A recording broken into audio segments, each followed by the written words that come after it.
The Lagos State Traffic Management Authorities has said 3 of the victims involved in the early morning train BRT crash have died.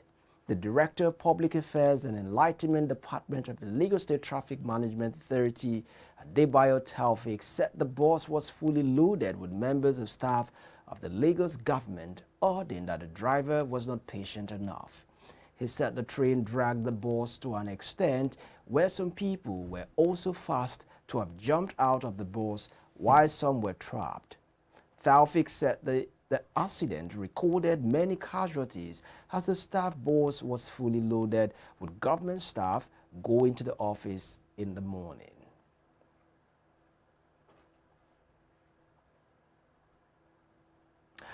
The Lagos State Governor, Mr. Babajide Sanwo-Olu, has expressed deep shock and sorrow over the early Thursday morning accident involving a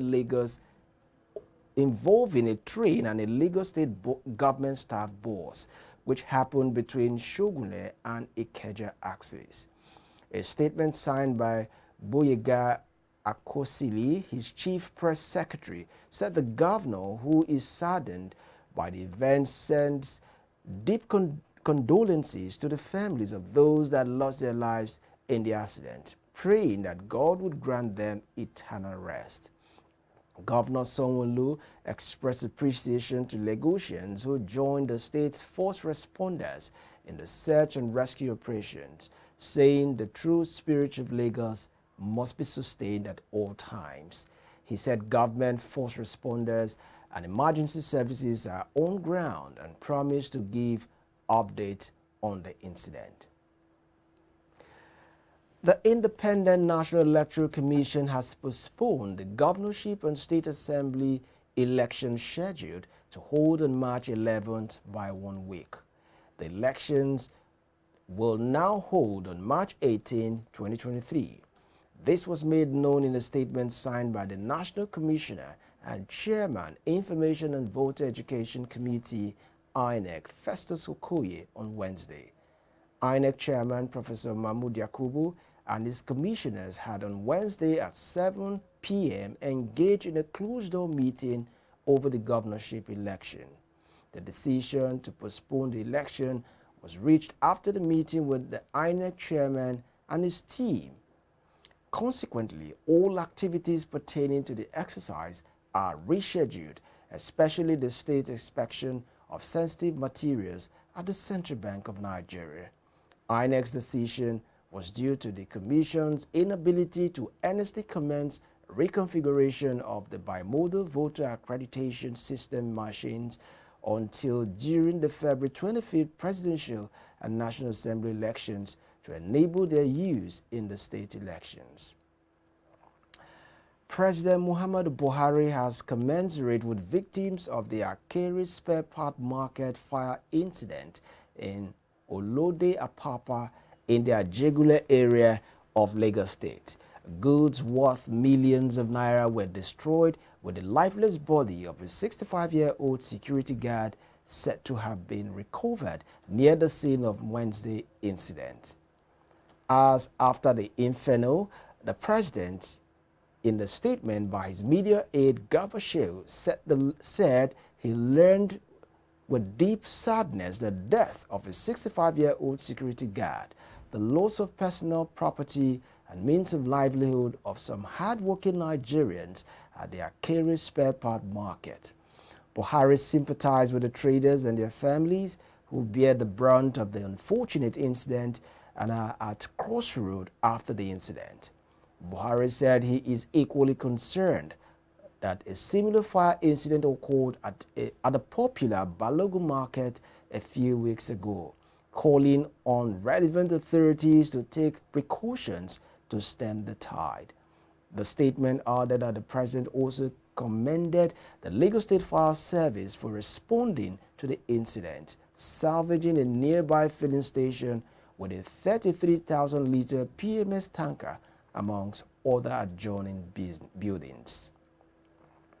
Lagos State Command of the Federal Road Safety Corps has called on women, especially those working with security agencies, to embrace the use of technology. The Corps makes made the call during the 2023 International Women's Day celebration in Lagos State. Stakeholders at the event gave their comments. Edition is more on technology as the theme carries it. And so we are also encouraging women to go more digital, to go in the form of technology in improving their career and every other aspect of their lives. Keen into the theme of this International Women's Day, we are bringing it together for all women in uniform to encourage them so that in their career-wise, they are driven technology, and also business-wise, everything now is going in the form of technology. So we are trying to educate them, enlighten them. And you know, women are not technological driven naturally, but when they come to a setting like this and they see what other women do through technology, they can also gear into it and improve their lives. Women in uniform, as the title is talking about women in uniform, talking about police, the federal road safety women, the police women, the army women, custom women.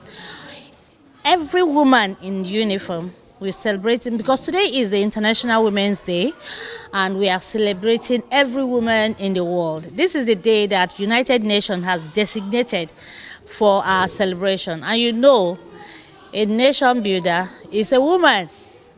So we're celebrating today and looking at it from the point of view of digital, how we can apply technology and make good our existence as a woman. Today, March 8th, is the International Women's Day celebration, where we celebrate all women, not only women in uniform, but especially women in uniform, where we celebrate their achievements in keeping the home front, in exercising, in doing a lot of things, playing a lot of roles in the world. So we really appreciate all women out there for having that strength, because I think we women, it's double strength. I don't know where the strength come from. Yeah, I don't know where the strength come from. But I want to thank every woman that we are all doing well, including me. We're doing well. Supporting women, empowering women, inspiring women is just the right thing to do. Women has been seen to be very well, underrepresented and marginalized in time past.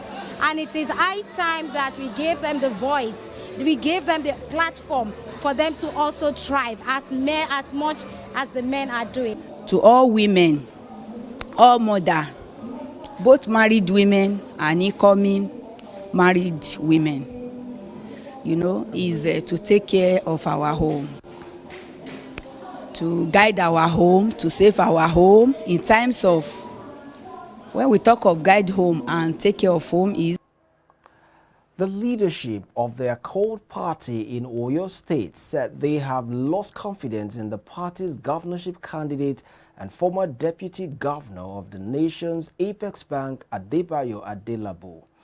The group made the stance known in Ibadan during the chat with newsmen, where they also unanimously adopted the candidature of the incumbent governor, Seyi Makinde, for his second term in office.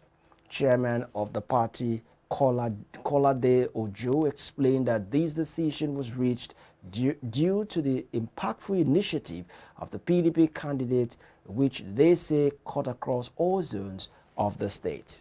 They called on residents to come all out and vote for all candidates of the PDP.